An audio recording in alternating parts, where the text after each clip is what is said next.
स्वामी कार्तिकेय द्वारा तारे का मारा जाना।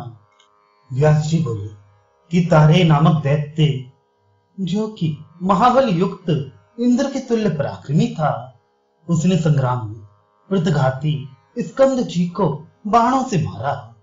तब तो महाबाहु हरि के तुल्य पराक्रम रखने वाले स्कंद जी ने उसके चलाए हुए बाणों को काट डाला।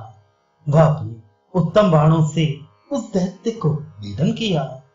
तब तो उस दैत्य ने सहसा स्कंद जी को बाणों से ताय लिया।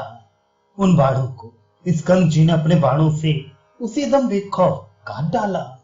फिर तारे ने रणभूमि में अग्नि बाणों से मारा, यहां तक कि वज्र के तुल्य बाण महादेव के पुत्र स्कंद की देह में गाड़ दिए।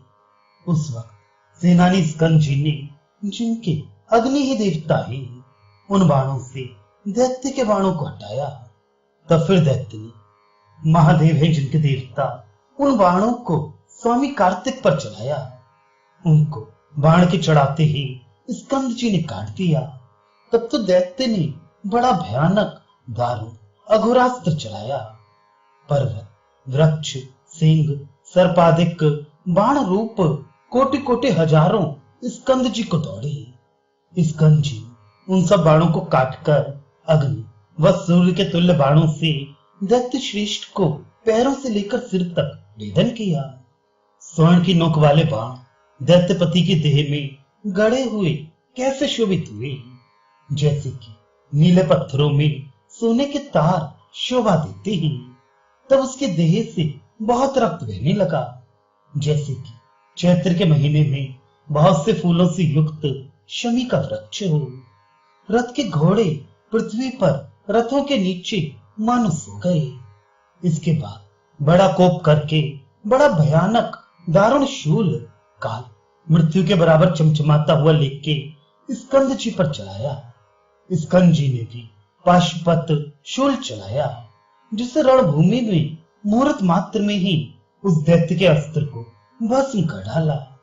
अब तो फिर दैत्य ने ब्रह्मा की दी हुई शक्ति को छोड़ा। शूल पर इसके बाद सैकड़ों कूट के बराबर प्रभाव वाला शूल व दैत्य की चलाई हुई शक्ति दोनों वज्र के समान आकाश में भिड़े। बाद इसके दोनों बलवानों के अस्त्र पृथ्वी में गिरे।